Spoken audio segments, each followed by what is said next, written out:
There is a message from National Treasures. Please check it.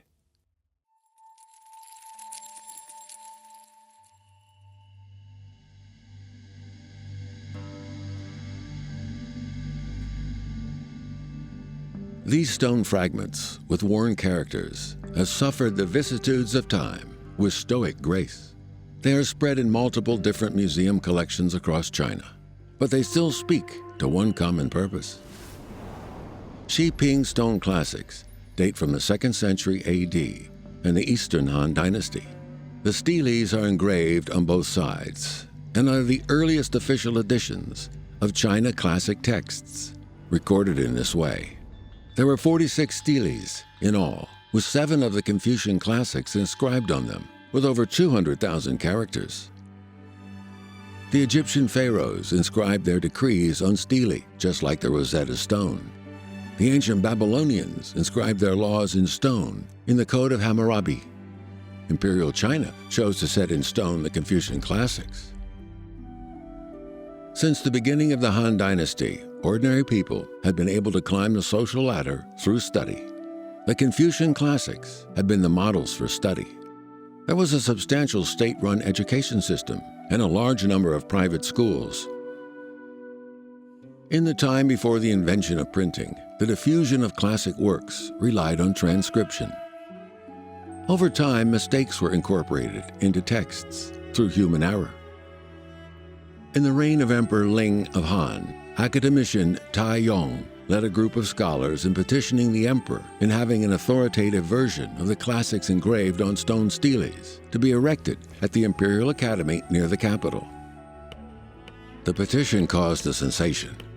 It meant that students and scholars could make rubbings of the steles as definite copies of the text to take back with them to their hometowns across the empire. The classics were engraved in the official script of the time, making them masterpieces of both art and calligraphy.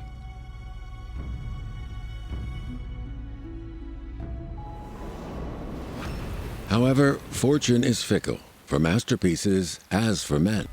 2 years after the steles were completed, peasant rebellions began to rack the empire. Eventually, Luoyang was sacked in 191 AD, and the steles seriously damaged. They were repaired during the Three Kingdoms period, yet later on they drifted from place to place.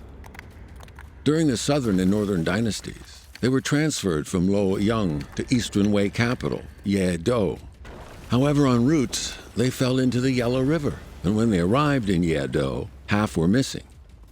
During the Sui dynasty in the late 6th century, they were transferred from Yedo to the Sui capital at Chang'an, but once there, they were merely used as plinths.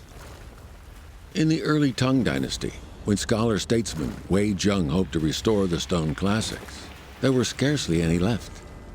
Since then, in the mid-7th century, they've only been seen as scattered fragments and rubbings. The contents of this fragment are from the I Ching, Book of Changes. Through the centuries, the Chinese language has evolved. Meaning and pronunciation change, but the characters remain the foundation of its civilization. China's forebears cascade into the future.